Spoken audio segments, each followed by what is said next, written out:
നമ്മുടെ അൽക്കോ water filters എങ്ങനെയാണ് വരുന്നതെന്ന് നമുക്ക് ഓപ്പൺ ചെയ്ത് നോക്കാം. ഇതിനകത്ത് എന്തൊക്കെയാണെന്നുള്ളത് കാണിക്കാം. ആദ്യം തന്നെ ഓപ്പൺ ചെയ്ത് നമുക്ക് ഇതിൻ്റെ അകത്ത് ഇതിൻ്റെ ഉള്ളിലുള്ള ഫിൽറ്റർ ഇതാണ് ഇതിൻ്റെ സ്പൺ ഫിൽറ്റർ. പിന്നെ ഇത് നമുക്ക് ഫിൽറ്റർ ടൈറ്റ് ചെയ്യാനും അഴിക്കാനൊക്കെ വേണ്ടിയിട്ടുള്ള സ്പാനറാണ്. അത് നമുക്ക് പിന്നെ കാണിക്കാം. ഇത് പൈപ്പാണ്. ഇതാണ് ഇതിൻ്റെ ബൗള് ഹൗസിങ്. ഇത് ഇവിടെ ഒരു വാഷർ വരുന്നുണ്ട്, ഒരു ബ്ലാക്ക് കളർ വാഷർ വരുന്നുണ്ട്. അത് നമ്മളെപ്പോഴും ശ്രദ്ധിക്കണം. ഈ ഒരു പൊസിഷനിലാണ് വാഷർ ഇടേണ്ടത്. അത് നന്നായിട്ട് കറക്റ്റായിട്ട് അവിടെ പ്ലേസ് ചെയ്യണം, ഇല്ലയെന്നുണ്ടെങ്കിൽ ലീക്ക് വരും. വാഷർ കറക്റ്റാണെന്നുള്ള എപ്പോഴും ശ്രദ്ധിക്കണം. ചിലപ്പോൾ അത് വീണ് അതിൽ കൊറിയർ അയക്കുമ്പോൾ ചിലപ്പോൾ അത് വാഷർ അതിനകത്ത് വീണ് പോയിട്ടുണ്ടാവും. അപ്പോൾ അത് കറക്റ്റ് ചെയ്ത് ഇട്ട് ഇവിടെ പ്ലേസ് ചെയ്യണം. ഇത് ഇതിൻ്റെ മുകൾ ഭാഗം, ഇത് ഇവിടെയാണ് വെച്ച് ടൈറ്റ് ചെയ്യേണ്ടത്. ഫിൽറ്റർ അതിനകത്ത് വെച്ചതിന് ശേഷം ആണ് ടൈറ്റ് ചെയ്യേണ്ടത്.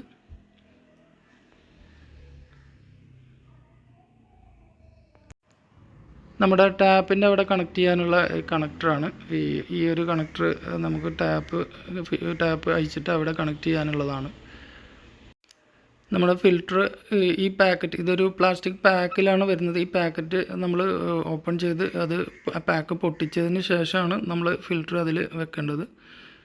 അപ്പം പാക്ക് പൊട്ടിച്ച് കറക്റ്റ് സെൻറ്ററിലായിട്ട്, അതിൻ്റെ നടുവിലായിട്ട്, ഇപ്പം ഞാൻ പൊട്ടിച്ച് കാണിക്കുന്നില്ല, ജസ്റ്റ് വീഡിയോ ഇത് ഫിറ്റ് ചെയ്യുന്നത് കാണിക്കാൻ വേണ്ടി വീഡിയോ ചെയ്തു മാത്രം.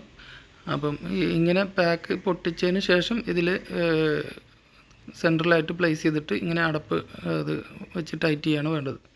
അപ്പോൾ ഫിൽറ്റർ അതിൽ ഇട്ട് ഇതുപോലെ ടൈറ്റ് ചെയ്യണം.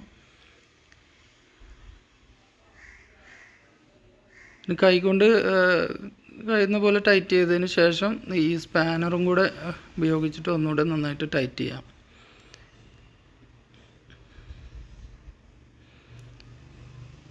അതുപോലെ നമുക്ക് ഫിൽറ്റർ മാറ്റുമ്പം, ഫിൽറ്റർ ചേഞ്ച് ചെയ്യുന്ന സമയത്തും ഈ സ്പാനർ ഉപയോഗിച്ച് ഇത് അഴിക്കാൻ വേണ്ടിയിട്ട് ഉപയോഗിക്കാം. അഴിക്കാനും ടൈറ്റ് ചെയ്യാനും വേണ്ടിയിട്ടുള്ള സ്പാനറാണിത്. ഇത് നമ്മുടെ ടാപ്പ്, നമ്മുടെ കിച്ചണിലാണെങ്കിൽ കിച്ചണിലെ ടാപ്പ് നമ്മൾ ഇതുപോലെ ടാപ്പ് അഴിച്ചെടുക്കുക. ടാപ്പ് അഴിച്ചെടുത്തതിന് ശേഷം നമ്മുടെ ഈ കണക്ടർ അവിടെ ഫിറ്റ് ചെയ്യേണ്ടതുണ്ട്.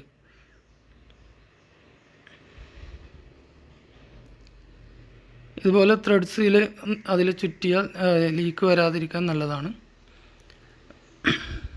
ടെഫ്ലോൺ ടാപ്പ് ചുറ്റിയതിന് ശേഷം ഇതുപോലെ നമ്മുടെ ഈ കണക്ടർ ടാപ്പിൻ്റെ സ്ഥാനത്ത്, ടാപ്പ് അയച്ചെടുത്ത സ്ഥാനത്ത് ഈ കണക്ടർ ഫിറ്റ് ചെയ്യുക. ടൈറ്റ് ചെയ്തതിന് ശേഷം നമ്മുടെ ടാപ്പ്, നമ്മൾ അയച്ചെടുത്ത ടാപ്പ് അതിലും ത്രെഡ്സിൽ ചുറ്റുന്നത് നല്ലതാണ്. ഈ ത്രെഡ്സിൽ നമ്മൾ ഇതിൻ്റെ കൂടെ തരുന്നതല്ല. ഇത് 10-15 കൊടുത്ത് നമുക്ക് ഹാർഡ്വെയർസ് ഷോപ്പുകളിൽ നിന്ന്, ഇലക്ട്രിക്കൽ പ്ലംബിംഗ് ഷോപ്പുകളിൽ നിന്നൊക്കെ വാങ്ങാൻ കിട്ടും. അത് ചുറ്റിയതിന് ശേഷം ഇതേപോലെ ടാപ്പ് തിരിച്ച് അവിടെ നമ്മൾ പഴയ പോലെ ടാപ്പ് ഈ കണക്ടറിൽ ടൈറ്റ് ചെയ്യാം. ഇപ്പം നമ്മൾ ഏകദേശം ഫിറ്റിങ് കഴിഞ്ഞു. ഇനി പൈപ്പ് മാത്രം കണക്ട് ചെയ്താൽ മതി. പൈപ്പ് അതിൽ ജസ്റ്റ് ഇതുപോലെ പ്രസ് ചെയ്ത് കൊടുക്കണം. കുറച്ച് നന്നായിട്ട് ടൈറ്റ് ചെയ്യണം, ഒന്ന് കയറ്റി കൊടുക്കണം. ഒന്ന് പുഷ് ചെയ്ത് കഴിഞ്ഞാൽ അതിൻ്റെ ഉള്ളിലേക്ക് കയറിപ്പോവും. അതേപോലെ തന്നെ ഈ പൈപ്പിൻ്റെ മറ്റേ അറ്റം നമ്മൾ ഫിൽറ്ററിൻ്റെ ഇന്നിലേക്ക് ഇതേപോലെ ടൈറ്റ് ചെയ്ത് കൊടുക്കുക. എന്നിട്ട് നമുക്ക് ഫിൽറ്റർ ഇതേപോലെ ചുമരിൽ 2 ആണി അടിച്ചാലോ, ഇനി ഡ്രില്ലിംഗ് മെഷീൻ ഉണ്ടെങ്കിൽ ഡ്രില്ല് ചെയ്തിട്ട് സ്ക്രൂ ചെയ്ത് അങ്ങനെ വെക്കാം. അല്ലെങ്കിൽ ഈ ഒരു 2 ഹുക്ക് ഉണ്ട് ഇവിടെ. ഈ ഹുക്കിന് കറക്റ്റ് ഇതേ അളവിൽ നമ്മൾ ചുമരിൽ മാർക്ക് ചെയ്തിട്ട് അവിടെ ആണി എടുക്കാം, ചെരിവൊന്നും വരാതെ. അതല്ലെങ്കിൽ സ്ക്രൂ ചെയ്യാം, അതിൽ കൊളുത്തി വെക്കാം. ഇതുപോലെ ജനലോ ഗ്രില്ലോ ഒക്കെ അടുത്തുണ്ടെങ്കിൽ അവിടെ കെട്ടി വെച്ചാലും മതി. ഇത് ഞാൻ ഫസ്റ്റ് ഫിറ്റ് ചെയ്തപ്പോൾ ഈ കണക്ടർ ഫിറ്റ് ചെയ്യുമ്പം ഈ ഫ്ലാഞ്ച് ഞാൻ അവിടെ പ്ലേസ് ചെയ്യാൻ മറന്നു പോയതായിരുന്നു. അപ്പോൾ ഇതുപോലെ ഫ്ലാഞ്ച് നമുക്ക് ഈ കണക്ടറിൽ തന്നെ ഫിറ്റ് ചെയ്യാം.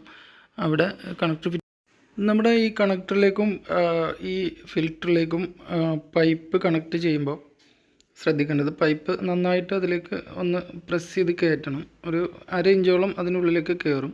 പിന്നെ നമ്മൾ വലിച്ചാൽ കിട്ടില്ല, അതൊരു ലോക്കാണ്. അങ്ങനെ ഒരു ലോക്ക് സിസ്റ്റമാണ്. പിന്നെ അത് എടുക്കണം എന്നുണ്ടെങ്കിൽ ഇവിടെ ഒരു ചെറിയൊരു റിങ് പോലെ ഉണ്ടാവും. അത് പ്രസ് ചെയ്ത് പിടിച്ചിട്ട്, ഇതുപോലെ വിരൽ കൊണ്ട് പ്രസ് ചെയ്ത് പിടിച്ചിട്ട് വലിക്കണം. അപ്പോഴേ നമുക്ക് ഈ പൈപ്പ് എടുക്കാൻ കിട്ടുകയുള്ളൂ.